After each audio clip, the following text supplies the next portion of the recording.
ça va être 25. Yalla Bokeror, Beshem Hashem, Naaseh, Venatziach. On est aujourd'hui le 26 jeudi et le quoi? Eh ben, le Yud Aleph. Iloula de Rachel Imenu Alea Shalom. Et c'est justement d'elle qu'on va parler. Je suis racheté aujourd'hui pour la Refoua Shlema d'une petite fille, Eden Bat Karin. Chaque jour, Bezrat Hashem nous délivre et sauve aussi nos otages, protège nos soldats, qui rendent tous sains et saufs à la maison. Bezrat Hashem, Yeshuot, Venechamot. Donc, il attend que le mérite de cette étude est Tagen, Betaviv, Refoua, Lama Meira, Eden Bat Karin. Vous freinez avec sa permission l'opération pour Léa Batrana, qui a lieu ce matin, et qui on souhaite aussi une grande Refoua Shlema, Moratimi, et toute notre liste. Bien sûr, en pensant, bien entendu, à la sécurité de chacun de nous. Am Israël, Chai, Vekayam. On commence tout de suite cette étude, Bezrat Hashem, sur Rachel Imenu. Alors, il y a beaucoup de questions à poser sur cette grande sadika, qui était Rachel Imenu. Pour la simple et bonne raison, c'est que c'est la seule de qui on fait la Iloula. La seule. Je vais m'expliquer clairement. Dans la Torah, il y a eu plusieurs femmes qui ont marqué l'histoire. La Gemara dans Masechet Megillah, par exemple, elle nous dit il y a eu 5 femmes qui étaient belles. Dougma, elle n'en fait pas partie, Rachel, bizarrement. Alors que la Torah, Metzayen, Dafka, qu'elle est belle. Sarah en fait partie. Ève en fait partie. Ken, Abigail en fait partie. Esther en fait partie. Rachel en fait partie. Rachel, elle apparaît de façon très succincte dans la Torah. On parle très peu d'elle au niveau de sa biographie. Sarah, par exemple, on parle de sa vie et de sa mort. Dans Sarah, elle apparaît dans plusieurs parachiotes. Il y a même une paracha à son nom. Alors, s'il y a une paracha au nom de Sarah, pourquoi est-ce qu'on ne fait pas la Iloula de Sarah? J'ai jamais entendu une organisation, peut-être que ça existe, hein, je ne suis pas Dieu, je ne connais pas tout, mais j'ai jamais entendu qu'on organisait une Iloula de Sarah Imenu. Certainement que les gens vont sur sa tombe le jour de sa Iloula. J'ai pas non plus entendu pour Rivka, et pourtant Rivka, c'est loin d'être n'importe qui. Rivka Iberumo Shel Olam. Elle était prophétesse d'Israël. Tu sais c'est quoi la Iloula de Rivka? Tu as vu dans les Shivot, Rivka? On n'entend pas Rivka. On va parler de Léa. Léa, c'est un personnage très ambigu. Dans le Sod, c'est la réincarnation de Lilith, première femme d'Adam Arishon, qui vient de la Sitra d'Ekdusha de Lilith. C'est la Teshuvah de cette femme-là, comme explique le Sod HaChashmal, sur plusieurs feuillets qu'on avait étudiés ensemble. Vehi Matzlicha Lachzor B'Tshuvah. C'est pour ça que son Zivou Gagoun, c'était Esav, qui est le Satan. Donc, qui était la femme du Satan, c'était elle et Élité. Azmevinim, que grâce à sa Teshuvah, et des larmes qu'elle a fait verser, c'est quoi? Pourquoi elle avait les yeux ternes? Chazal nous dit parce que Léa a versé toutes les larmes de la mort qu'elle a apportée dans la faute originelle. Donc elle a fait une teshuva qui l'a amené à avoir 6 avantages par rapport à sa sœur. De là, tu apprendras d'ailleurs que on apprend les lois de la prière grâce à Hana, mais on apprend la force de la prière grâce à Léa. C'est Léa qui nous apprend Ma koach hatfila. Comme c'est marqué, toutes les portes sont fermées sauf Sharedim A. Et Léa pleurait énormément. J'ai pas encore entendu une fois, peut-être qu'il y a, qu'on fait la Iloula de Léa. Donc on a quand même Chava, Sarah, Rivka, Léa, Walou. D'un coup vient Rachel. Qui ne fait pas la Iloula de Rachel? Qui ne fait pas, d'ailleurs, même dans les lois Shnati, ce que j'étais étonné de voir, c'est qu'elle est dans tous les lois Shnati Rachel. Comment on dit lois Shnati? Oui, dans les calendriers, vous avez le 11 du mois de Cheshvan, Iloula de Rachel. Mais j'ai pas vu une fois Iloula de Sarah, Iloula de Rivka. Il n'y a pas. Bizarrement, comme si que Yesh po Mashou, Yotzim Klal. Alors moi, ce qui est très intéressant, c'est d'essayer de comprendre pourquoi Rachel, elle a sa Iloula à elle, et pourquoi Rachel, elle a une primauté qu'on ne voit pas non plus chez les autres dans le monde des catastrophes. D'ailleurs, je vous ai noté ici quelques gématriotes sur Rachel. Pour les Avot non plus, il n'y a pas d'Iloula. Pardon? Les Avot, il n'y a pas d'Iloula non plus. Oui, mais quand on parlera des Avot, on dira pourquoi il y a celui-là et pas celui-là. C'est-à-dire, ici, à Filouachi, tu veux que je te dise une chose? Tu vas encore plus loin. Comment se fait-il que Rachel est rappelée, alors qu'elle est morte la plus jeune de toutes, à 32 ans, Rachel, elle est morte Bébet Ephrata, c'est-à-dire sur la route du chemin. Elle n'a pas été forcément exaucée. Elle a morflé comme aucune des autres mères n'a souffert. Rachel est certainement celle qui, de très loin, ce que j'ai étudié hier soir, c'est elle qui a le plus souffert de toutes les mères d'Israël. Pourtant, c'est elle qui a vécu le moins. C'est-à-dire, elle a vécu 127 ans quand même, Sarah. C'est-à-dire, alors je vous ai noté comme quelques gématriotes, parce que les gématriotes dévoilent certains secrets. Bechol Makom. Bechol Makom, ça veut dire en tout endroit, Rachel intervient. Je ne sais pas si vous avez déjà remarqué, mais on a eu des témoignages. Je parle au sein de l'armée d'Israël. J'en ai entendu en 38 ans ici, 3. Ouais, je ne veux pas la jouer à la tunisienne, j'en avais 30. Non, 3. J'ai entendu 3 événements. Un à Gaza, c'était le dernier. Un à Hebron et un à Bethléem. Où des soldats, non religieux forcément, témoignent qu'une femme les a sauvés Et le dernier a posé la question, mais vous êtes qui? Le dernier, vous vous rappelez comment ça s'est passé? Faites attention, ne passez pas, regardez au-dessus de vous, il y a un fil, il y avait une bombe. S'il rentrait, ça explosait. Et elle prend sur le virage, et un seul homme, mais vous êtes qui? Elle lui a dit, je suis Rachel. Et elle disparaît sous ses yeux. On parle de témoignages qui se sont passés, c'était où ça? C'était à Hebron. C'est à Hebron, c'est ça? Mais on n'a pas entendu, c'est Sarah, c'est Rivka, c'est Lama. Maïzarta. Deuxième chose, la Gemara nous apprend que quand, malheureusement, c'était très très mal conduit à l'époque du premier temps, Avodazara, Gilo Erayot, Shfichut Damim, Shemishman Virachem, on a fait les 3 interdits pour lesquels il est préférable de mourir que de les enfreindre, selon la halakha. Abraham s'est levé, Dieu il n'a même pas voulu le recevoir. Yitzhak s'est levé, il lui a dit, je ne veux même pas t'entendre. Jacob il s'est levé, il lui a dit, ne me saoule pas. Les femmes d'Israël sont... Il n'y en a qu'une qui est venue. Elle a dit, je peux déranger? Et Dieu lui a dit, viens ma fille. Allô, Efa va, Efa. On n'a pas le droit de faire de préférence. Et Rachel, en plus de cela, non seulement elle prend la parole devant Hachem, mais Dieu lui dit, par ton mérite à toi, je ramènerai les enfants de l'exil de Babylonie et ils passeront par ta tombe. Effectivement, on est passé par sa tombe, on a pleuré sur sa tombe et on est revenu par sa tombe. Selon la tradition juive. On a envie de dire en tunisien, Shkoun hier. Mais c'est qui? C'est qui Rachel? Pour qui? C'est la Iloula dans le monde entier. Moi, je devais être à Paris, on avait une Iloula à faire dans une salle. Ça s'est annulé à cause de la situation. Avant Mizot. Bechol Makom. Oufren, Vayehi Or. Quand c'est marqué Vayehi Or, c'est Gematria Rachel. Et il fut lumière. La Gemara dans Megillah nous dit En Vayehi el Alshon Tsa'ar. Quand c'est Vayehi, ça veut dire quand ça ne va pas, il faut de la lumière. Qui faut invoquer? Rachel. Lama. Gematria Rachel Vayehi Or. Oufren, Katouv, Vaïvarech. Quand tu veux une bracha, va sur la tombe de Rachel Imenu.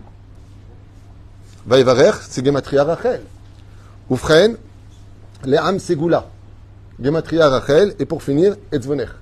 Quand tu es triste, va sur la tombe de Rachel. Et jusqu'à aujourd'hui, Bléa Nara, la tombe de Rachel, sachez une chose, elle se trouve à côté de Gilo, direction Bethléem. Elle est en plein milieu. Sa tombe ne se désemplit jamais.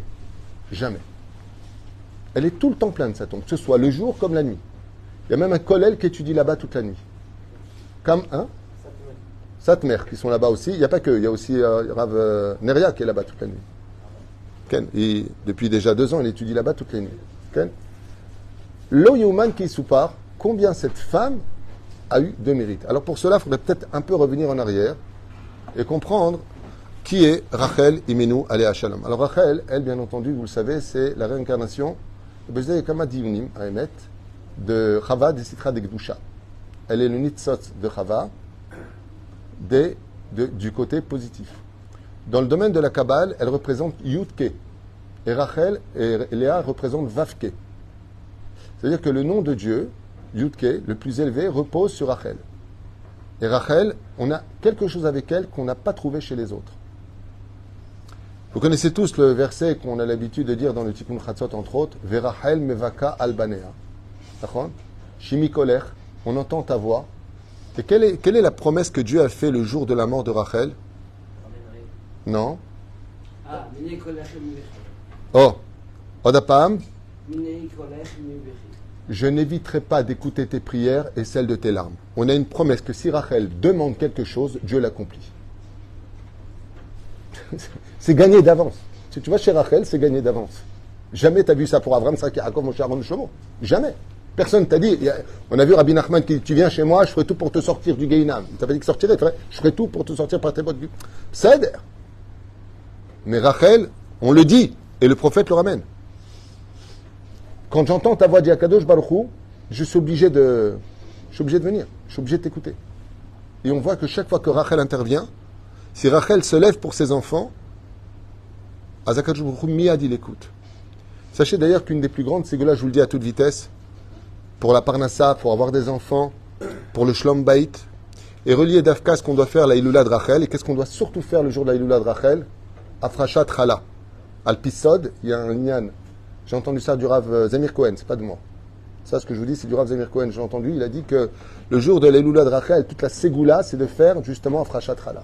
Et que cette Afrashat Chala, il faut la faire au nom de Rachel, et celui qui n'a pas de parnassa, qui n'a pas de santé, qui n'a pas d'enfant, qui veut se marier, mamash, zgoula nifla'a, de faire cette afracha. Pourquoi? Parce qu'on va donner un ekdesh, on va faire un ekdesh à ce moment-là, c'est-à-dire une sainteté de la pâte que l'on prélève sur le pain. Et comme asu, l'irvoda shel Rachel imenu alea shalom. Alors Rachel, on va revenir un petit peu sur elle. C'est la fille de Lavan. Elle a grandi dans une ambiance très spéciale. Et on voit que Rachel, elle a été plus malmenée que Léa. Où est-ce qu'on voit ça, s'il vous plaît, d'après vous, dans la Torah?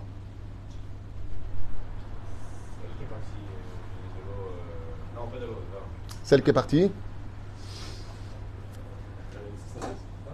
Non, non. Bon, on n'a pas le temps. Qui vient avec le troupeau? Voilà, c'est Rachel. Qui normalement sort le troupeau? Les hommes. Où elle était Léa? Léa, c'est la préférée de Lavan.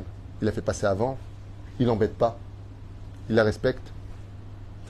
Léa, c'est la chef.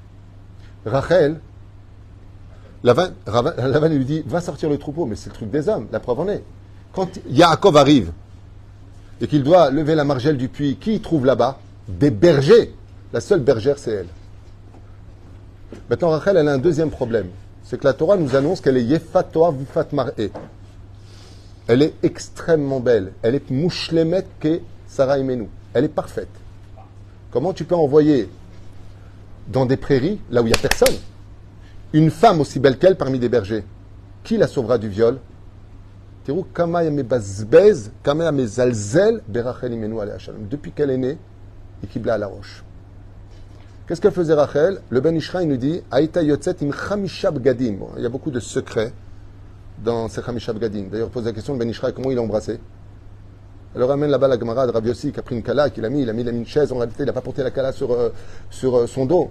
Dire Yaakov voit Rachel, il court vers elle et il l'embrasse. Tachem, je suis sourd. Barminan, c'est Ibiza ici ou quoi?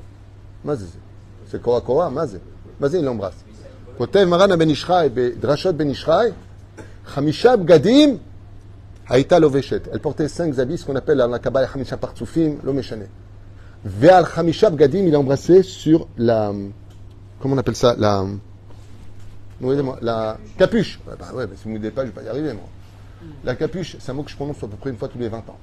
Donc, Mamash, sur le 5e vêtement, okay, Nishekota. La main sur ce 5e vêtement, Chazal, ils disent que la Shrina était toujours au-dessus de la tête de Rachel Imenu alea shalom. Shrina lo ita zavetota. Malgré sa beauté incommensurable, son zilzoul incommensurable, la seule qui va s'occuper de son père et qui va chercher à lui faire tchouva, c'est qui? Rachel. Comment on voit qu'elle essaie de faire tchouva? Léa, Ndour Aliana, Sadika. Son père, il a des statues d'Avodazara qui font. En réalité, c'était des têtes d'humains. Il faisait partie de Daesh, le mec. Il les faisait toutes petites, dans du formol. Et après, il faisait des incantations de démons pour réveiller la tête du mort. Ce qui fait que les téraphim, la yutorfim, c'est-à-dire, il te disait où il est, qu'est-ce qu'il fait, qu'est-ce qui se passe. Il y a 2 svarot, 2 explications pourquoi Rachel les a pris. Aleph. Il y en a qui disent qu'elle n'a pas voulu que Lavan, son père, pose des questions Téraphim ou et Yaakov. Il lui aurait dévoilé. Parce qu'il vient de la Sitra Hara. De là, ne vous inquiétez pas quand vous allez voir des marabouts ou des gens malfaisants qui vous disent des choses qui se sont ou réalisées ou qui vont se réaliser. Pourquoi? Parce que les forces du mal aussi dévoilent des secrets comme on le voit avec Lavan et les Téraphim. La deuxième explication qui est la plus retenue, c'est que Rachel, elle a dit, ok, je m'en vais, mais et mon père, le pauvre? Alors quoi? Personne ne lui fera faire Teshuvah. Elle lui a pris les téraphim pour ne pas qu'il continue à faire Avodazara. En lui faisant comprendre, regarde papa, tu viens de perdre 2 filles. Mais par contre, Léa, quand on pose la question, Dieu s'est adressé à moi et il m'a demandé de remonter à Bethel, tout de suite Léa, elle répond, Venim Karnou, notre père nous a vendus, il nous a rien donné, il nous a arnaqué. Léa, l'emkouha. Léa, c'est marocaine. Haine, bouge pas. Et la reine, on voit que Rachel, elle pense à son père. Non seulement elle pense à son père, mais au lieu de le renvoyer de la tente et de lui dire quoi que ce soit, d'avoir Nifla qu'on apprend de Rachel qui m'a toujours subjugué, son père c'est un rachat gamour. Lavan Aya Rosh Amechashfin. Il y en a qui disent que Bil'am, c'était la réincarnation de Lavan. Kenkacha. Il y en a qui disent que carrément Bil'am, c'est Lavan. Mais Agnien. Et avec tout ça, comment est-ce que quand Lavan rentre dans la tente de Rachel, comment elle réagit Rachel? Elle s'excuse de ne pas pouvoir se lever devant son père. Qui derech hanashim ani yoshevet. Car je m'assois sur le chemin des femmes. Elle est en train de lui dire tout simplement, Père, je me serais bien levé devant toi. Mazet, tu vas te lever devant lui. Qui crève la bouche ouverte, tes pieds en éventail. C'est une ordure le mec. Il t'a vendu, il t'a arnaqué, il t'a fait du mal. Rachel, elle dit, ok, mais c'est mon père. Je suis quand même venu au monde grâce à lui. Je veux pas, j'aime pas. C'est mon père.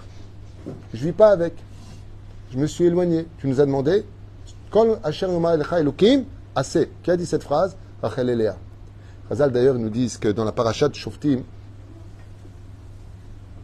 dans la parashat de Mishpatim, c'est là-bas qu'on a répondu à Dieu, Naaseh Venishma. En Moucha Mugdam Batora le Firashi. Et à ce moment-là, Chazal pose la question, parce que le Zohar HaKadosh, c'est le Gemara dit, Migela Raz le Banaï. Qui c'est qui vous a appris ce secret de dire Naaseh Venishma? C'était le seul code qui nous permettait de recevoir la Torah. La réponse, elle est très belle. Elle dit de l'éducation de Rachel et de Léa. Mais il faut Zekatoub, quand elles ont répondu Kol Asher Oma Lecha Elokim, assez. Assez. Ça veut dire tout ce qui te dit Hachem, qu'est-ce que tu es en train de réfléchir? Fais-le. Et Zechinouch Natnu Labanim. Quelle éducation ils ont donné? Frère Rachel, avec tout ce qu'elle a souffert, l'agressivité de son père, on voit qu'elle n'a pas une seule fois manqué de respect à ses parents. Je suis Betsar, elle lui dit, je suis malheureuse de ne pas pouvoir accomplir la mitzvah de me lever quand mon père rentre dans ma tente. Moi, j'aurais plutôt dit à la Tunisienne, dis-moi, le Gugus, quand tu rentres, tu peux taper à la porte? Je sais pas, je suis une femme. Et si j'étais déshabillé? Chazal, ils disent, pourquoi Lavan, il s'est pas gêné? Il dit parce qu'il savait que Rachel, c'est comme Kimchit. On ne peut pas imaginer une fraction de seconde qu'elle puisse être inudée, même seule dans sa chambre. Tellement elle vivait avec la Shrina. C'est comme si tu as le rabbi à côté de toi, Rabbi Nachman, Baba Saleh, Rav Ovadia. Est-ce qu'une femme elle va se déshabiller dans la pièce? Jamais de la vie. Rachel a été kolkar tsnoa, tellement pudique. Batiskor et Rahma. Rahma, c'est du mot Rahem. Ça veut dire la matrice. Sa gdoucha était tellement grande que Lavan lui-même, il savait que sa fille avait aucune chance qu'il puisse l'avoir. Lama, parce qu'elle était constamment couverte. Sholim Chazal, pourquoi? Rachel a toujours peur d'une chose. Elle sait qu'elle est belle. Et si elle était là, Rachel, vous savez ce qu'elle demanderait à toutes les bnotes d'Israël? Vous voulez avoir du mérite? Retirez vos photos de Facebook et de tout ça. Pourquoi? À cause de la sniout. Elle dit tout le contraire. Il n'y a pas une femme dans cette génération qui pourrait m'égaler en beauté. Moi, j'ai caché ma beauté toute ma vie à cause de quoi? J'ai eu peur qu'un homme me voie qu'à cause de moi, il ait des mauvaises pensées. À cause de moi, il rentre dans la znout. On parle de Rachel Imenu, celle qui nous sauve jusqu'en 2023, jusqu'à la Géoula finale. Lama, Mishun Sniuta. Asbon Iriksa Bezrat Hashem, la personnalité de Rachel. Face à celle de Léa, là, Léa, on peut dire ouvertement, comme le rappelle le Ben Ishraï, et que je vous conseille vivement, ceux qui n'ont pas encore fait le Ben Ishraï sur la paracha de la semaine, c'est de la blanche. À mon avis, il a dû écrire ça en Colombie. C'est vraiment de la blanche. Extraordinaire. Bémet, c'est Pérouchim, tous. Il en a écrit plusieurs. Je les ai pratiquement tous faits, affiné même sur la Brit Mila. Quand le Kotev, c'est pas chou. Pour moi, quelqu'un qui n'a pas étudié le Ben Ishraï sur la paracha, au moins, ou même la Gemara Ben Yoyada, il a mangé sans épices. Il ne peut pas manger le goût. Chaval, Bémet, Kedai, Leashkia, Ben Ishraï. Hamash Kedai, on est en train de pémaler. Ben Ishraï, Tzadikadosh Vracha, il parle, d'ailleurs c'est pour ça que, comme Léa représente Eliélité, elle est chutzpanit. Je sais pas, c'est le mariage de ta sœur. Parce que Rachel grandit avec, tout le monde le sait, Rachel épouse Yaakov, Léa épouse Esav. Donc qu'est-ce qu'elle fait Rachel? Elle dit Toda Lael. Donc elle sait qu'elle est prédestinée, le contrat est déjà signé. C'est Sagour, Bachamaïm ou Baaretz. Ok? Botaï Rabota et Tekshivutov. Tout le monde le sait, mais j'aimerais juste rappeler ça, puisqu'aujourd'hui c'est Saïloula. Rachel essaye sa robe, et son père lui dit enlève ta robe. C'est le jour de son mariage. Elle se marie avec Yaakov. Déjà qu'il s'est fait arnaquer 7 ans de boulot, plus encore 7 ans, il va travailler parce qu'il va l'épouser. Ok? Non seulement il attend et il travaille. Maintenant qu'il travaille, Ayou Be'enav, Yamim Ahadim, comme ça dit la Torah, c'est passé vite. L'amour n'a pas le temps, ne comptabilise pas le temps. Quand on aime, on compte pas, si vous préférez. Elle est avec sa robe, elle est tellement heureuse. C'est le jour de son mariage, enfin elle va sortir de la maison du rachat, son père. Son père vient la voir et lui dit, enlève ta robe et donne-la à ta sœur. Est-ce que vous connaissez une seule personne au monde qui serait capable de faire ça aujourd'hui? Je peux vous dire non. Noir sur blanc, non. Loaya veloye. Loaya veloye. Le jour de ton mariage, pas 2 jours avant, 3 jours avant. Le jour de ton mariage. Elle a sa robe, son père lui dit, enlève, c'est ta sœur qui se mérite, tu n'as pas honte. Toi, tu joues la tzadika, ta sœur, elle est plus âgée que toi, et toi, tu te maries avant elle, tu n'as pas honte. Ben, répond, excuse-moi, mais vous avez signé un contrat, se marier avec Esav. Comme il dit, Titi est gros miné, Tov Titi, lach, mais Titi. Vous savez pourquoi il dit ça? Le Ben Ishraï, il donne une explication magnifique. Il dit, vous savez pourquoi il a dit ça? C'est extraordinaire. Tu connais ça, Tzadik? Pourquoi? Là-bas, il a fait un calcul. Il a dit Isha Bina, Isha Oreset. La femme, elle fait l'homme. Léa et Rachel sont 2 tzadkaniotes. Si j'ai marié à 2 hommes, il va y avoir 2 Yaakov sur terre. Donc je vais marier 2 pour 1. De toute façon, il est déjà tzadik. Il a voulu éviter un autre tzadik. Comme ça dit le Ben Ishraï. Tov Titi. Je préfère te donner à toi que de donner à un autre homme. Lama, je ne vais pas me battre contre 2 Yaakov sur terre. Parce que si Léa épouse un autre homme, et qui c'est cet autre homme? Mais si là, Tisharim, il dit. Le Ramchal, il dit d'avoir Nifla. Le Ramchal, il dit que si Léa, elle avait épousé Esav, elle aurait fait de lui Yaakov. C'est pour ça que Esav, il vient Bédine. Quand il voit Léa, il lui dit Mi Ele. Si vous regardez les lettres, Mi Ele, même Yud, Aleph, Lamed, He, Seochot, Elokim. Il accuse Yaakov en lui disant tu m'as volé ma femme. Qu'est-ce qu'a fait Yaakov? Il a caché Dina. Dina aussi, elle était Meshimnah, Mzienne. Elle était très belle. Il l'a cachée dans une caisse. Il lui a dit, Arshav, maintenant, à partir de maintenant, Ata Hayavli. Non seulement tu as épousé celle qui m'était destinée, mais même sa fille. Attends, qui était Dina? Elle était comme Léa, sa mère, Bidiouk. D'où est-ce qu'on apprend ça? Elle s'est mariée avec qui, Léa? Avec plusieurs maris. Elle s'est mariée avec Shrem ben Hamor, qui l'a abusée. Dina, qu'est-ce que j'ai dit? Léa, non. Dina, je parle de sa fille. Ensuite, elle est partie, elle a épousé son frère, Shimon. Et ensuite, elle a quitté, elle est partie en Égypte, elle a épousé Yov. Et Yov, quand on rentre en Eretz Israël, Parashat des Meraglim, qu'est-ce qu'il fait? Akadosh Baruch Hu cherche un tzaddik dans tout Eretz Israël. Qui est ce tzaddik? Yov. Rabbi Avraham Azoula, il écrit dans son livre Chesed l'Avraham, il dit, comme il s'est marié avec Dina, Hazar Bitshuva Shlema. Yov, il a reconnu Dina à l'âge de 18 ans, selon Chesed l'Avraham, en Égypte. Elle l'a emmené en Eretz Israël, vers Stamimno Tzadik Yesod Olam. Yov. C'était le 3e mari, duquel elle va lui donner 7 filles et 3 garçons. Il y en a qui disent 7 garçons, 3 filles, 10 enfants. Et donc il a eu Shaoul ben Akenaanit, ça c'est le fils de Shimon, et elle est avant ça Osnat du viol de Shrem ben Hamor. Attends, pourquoi tout ça? Il y a beaucoup d'explications qu'on a données. Dina, c'est les lettres du mot Nida. Et le Ben Ishra, enfin, il n'y a pas que lui qui explique ça, il explique que, sans vous embrouiller, ça fait un peu d'Alas, mais c'est la réincarnation de Amtalai Bat Karnevo qui s'est donnée à Terach quand elle était Nida, Vechazra Bitshuva Begilgul. Comme tu t'es donné dans l'interdit, tu seras prise dans l'interdit. La reine Dina, c'est l'un du monde Nida. Nilkecha be Ones. Comme ça, c'est marqué. Bon, ça, c'est une parenthèse. Revenons à Rachel. Rachel, quand son père lui dit enlève ta robe et donne-la à ta sœur, elle a eu tous les arguments pour lui dire je ne veux pas. Aleph, il faut prévenir le Khatan, Mikar Taout. Il lui a dit t'inquiète pas, ce ne sera pas Mikar Taout. Maintenant, on a un deuxième problème. C'est que si Léa se marie avec Yaakov, elle devient la femme de qui? Elle, dans la logique. Bravo. Elle devient la femme de Esav. Je peux se rendre compte la panique. Il y a 2 fils chez Rivka et il y a 2 filles chez Lavan. Depuis le début, c'est convenu que l'une épouse l'autre. On annonce à Rachel, le jour de son mariage, la robe sur elle, le pour la totale, elle est maquillée, enlève ta robe, c'est ta sœur qui épouse Yaakov. Mais c'est un infarctus, ça. Tu meurs. Qu'est-ce que fait Rachel d'après vous? Elle enlève sa robe et elle se remplit de joie pour sa sœur. Elle lui dit, je suis tellement heureuse pour toi, tu ne vas pas épouser le rachat. Elle lui met la robe, et celle qui la maquille. Il dit, au fait, j'ai oublié de te dire comme Yaakov, il sait que mon père, notre papa, il risquerait peut-être de changer les choses. Il n'a pas dit c'est un rachat, c'est un arnaqueur, c'est un pouilleux de Saras maudite qui crève la bouche ouverte. Pas du tout. Il m'a donné 3 signes. Et je vais te les donner. En réalité, Rabbi Avraham Azoulay écrit, elle lui a donné 6 signes. Il y en a 3, plus 3. Ve, Elou, En, Chana. Chana, c'est quoi? Hala, Nida, Adakat Nerot. Elle lui a appris, pendant qu'elle mettait la robe, les lois de la femme. Il dit voilà, il va te poser une question, il va te dire quelles sont les 3 lois de la femme. Tu lui répondras Chala, Nida, Adakat Nerot.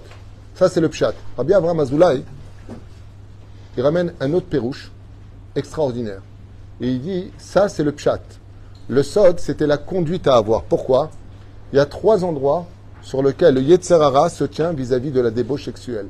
Ça veut dire pour aller avec son épouse Echem Shamaim, il y a 3 endroits où il repose. Et vous allez tout de suite comprendre dès que je vais vous le dire. Tnuchaozen, Agoudal, Veboen, Ayemani. Ça vous dit rien? Oui, mais ça vous dit rien? Qu'est-ce qu'il y a marqué là-bas? Fait, qu'est-ce qu'il y a le Kohen? Quand il faisait l'aspersion du sang, il devait verser du sang à 3 endroits précis. Il doit verser quelques gouttes de sang ici, sur le pouce droit et sur le pouce gauche. Rabbi Avraham Azoulay, le grand-père du Chida à Kadosh, il dit pourquoi? Il dit parce que dans tout ce qui touche à la débauche, le soc de la Sitra Chara se retrouve sur le lobe de cette oreille-là et pas l'autre, sur ce pouce-là et pas l'autre, et sur le pouce en bas et pas l'autre. Ce qui fait que pour pouvoir l'enlever, elle devait lui dire, tout simplement lui caresser ces 3 endroits-là, Nour, Agoudal, Veboen, que des Shiakol et Shem Shamaim, qui n'y ait pas 1% d'animal, d'âme animale pendant l'acte. Shiakol y est les Shem Shamaim. Comme ça, il dit Rabbi Avraham Azoulay. Maintenant, elle lui apprend tout ça. Qu'est-ce qu'elle lui dit, Léa? Elle lui dit, mais ma sœur, ma voix est un peu plus aiguë que la tienne. Rachel était beaucoup plus fine. Léa était très belle. Comme ça dit la Gemara. Comment vient Shaita, Enea Rakot, Shenea Rakainaim, Shela Yuyafot Beyoter. Les Gaonim, ils apportent que Léa est encore même plus belle que Rachel. C'est marqué dans Achama, Or Achama. Là-bas, ils ramènent des Gaonim en Pérouche, j'ai eu ça il y a très très longtemps, et Kachamevi. Qu'est-ce qu'elle fait, Rachel? Elle lui dit c'est pas grave. Comment ça, c'est pas grave? Il dit écoute, moi je ne peux pas participer au mariage, il va me voir. Donc ce que je vais faire, je vais aller dans la tente nuptiale, te préparer. Qu'est-ce que fait Rachel? Elle se met sous le lit. Et quand Yaakov, après le mariage, où il s'est fait bien arnaquer, parce que tout le monde lui chantait, dit la Gemara, qu'est-ce qu'il lui chantait?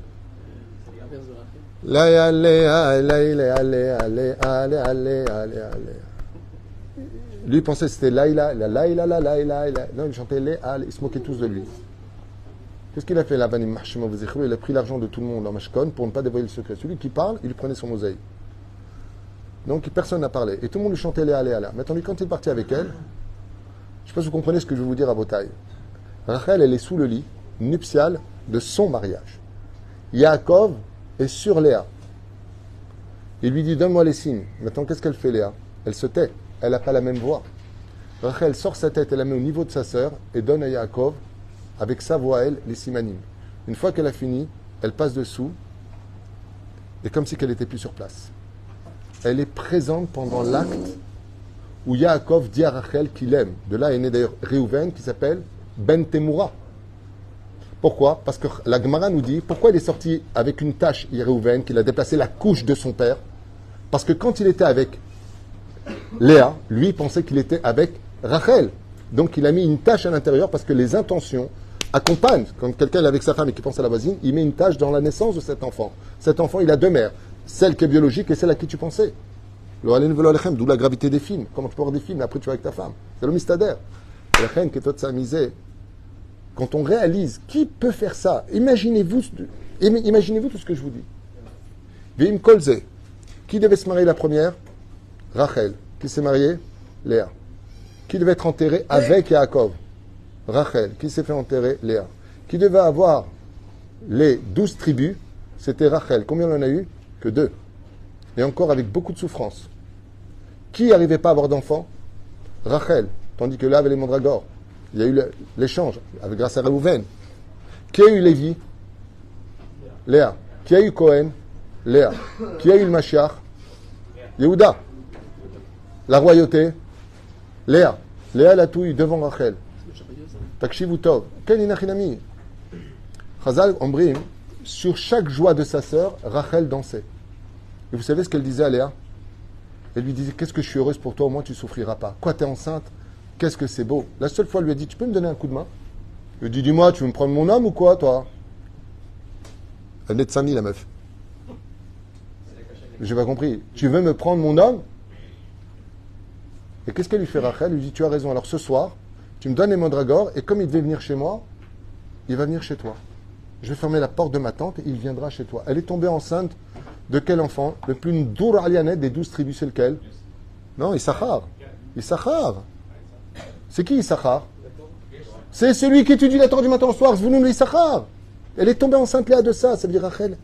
Quand elle a entendu qu'en donnant cette soirée-là, que l'ange Laïla descendait pour le bénir, et qu'elle entend qu'après qu'elle lui a donné cette soirée, sa sœur était enceinte, qu'est-ce que faisait Rachel d'après vous? Elle pleurait? Elle dansait de joie. Aïtala avatrinam. Et elle disait à Hachem, ce qui compte, c'est que tout se passe comme toi tu veux. Moi, je ne suis pas importante. Tu veux qu'elle passe avant, c'est ce que tu veux. Non seulement je le fais bekef, mais c'est le plus beau jour de ma vie. Amara kadosh hu lo haya velo yekamor. Mais le pire, c'est pas ça. C'est que quand elle a enfin son deuxième enfant, tout le monde a éduqué ses enfants. Ben Oni, elle appelle. C'est le seul moment dans la vie de Rachel où on l'entendra se plaindre. Fils de ma souffrance. Quand est né Binyamin, Rachel Eminu alayha shalom, c'est le seul moment où elle a regardé Yaakov avec des larmes et lui a dit « Maintenant je pars ». Dans Zohar HaKadosh, il marqué que son âme est descendue dans le corps de Binyamin. Elle a glissé en lui. Chelek mimena yarad betzel Binyamin. Et la reine, c'est à ce moment-là qu'elle lui a dit Ben Oni. Yaakov lui a dit non, Binyamin. Pourquoi tu lui changes? Pas une fois, elle se l'est ramenée. Ben Oni, ça veut dire je te mets au monde, mais je n'aurai même pas le mérite de te donner le sein. Parce qu'au moment où elle a accouché, elle a rendu l'âme. Ta vie nous misée. Et elle a été enterrée là où elle a accouché. Qu'est-ce qu'il fait Yaakov? Il dit non, Rachel, tu n'as pas l'habitude de te plaindre. Elle fait tchouva. Ben Oni, Binyamin, Binyamin. Eh, Zek, avant de mourir, laisse-moi un truc. Toi, tu décides. Faites tout ce que vous voulez sur moi. Je peux au moins choisir le nom avant de mourir. Elle dit non, Binyamin, j'ai fait, c'est mieux. Excuse-moi, j'ai eu un moment de faiblesse, je me suis un peu plaint. Amar Akadosh Baruch Hu. Rachel, chaque fois que tu viendras demander quoi que ce soit, avec joie, je l'accomplirai. On a vu Sarah, par exemple, pour lequel le Zohar HaKadosh écrit en long et en large, renvoie à cette mère et cette servante et son fils. Il dit à la fin des temps, Ishmael nous fera payer ce renvoi. Mais ça le fait pas, ça le fait. Rachel Imenu Aïta Dlila, tellement, humble, tellement effacée, qu'elle est une prinat yutke. Akadosh Baruch Hu pouvait reposer en elle. Je vais changer ça de façon différente. Akadosh Baruch Hu ne pouvait compter que sur elle. Non seulement elle a tout accompli, non seulement elle s'est jamais plainte, non seulement ça lui a donné de la joie. Tu te rends compte, c'est le mariage de ta sœur, elle dit, tu veux que je te dise une chose? Je suis tellement heureuse pour toi, tu vas pas galérer, tu vas épouser l'homme le plus merveilleux du monde. Ça, c'était le plus beau cadeau que je pouvais recevoir, mon mariage. Tout ça existe. D'où vous avez trouvé ça? Et la reine Rachel Oleh al-Kula. Rachel, c'est les initiales de Rahmana Litzlan, que Dieu protège. Ça, c'est un nom, Rachel, qui n'est pas facile à porter, sachez-le. Local. Mais c'est aussi les initiales de Rosh Chodesh Latzlacha. Chaque début de mois, c'est un renouvellement du mazal. Rachel, c'est un mois positif, ça veut dire que c'est un mot qui est positif, mais c'est aussi un mot qui veut dire que c'est pas facile à porter. Donc Rachel, c'est pas un nom facile à porter. Que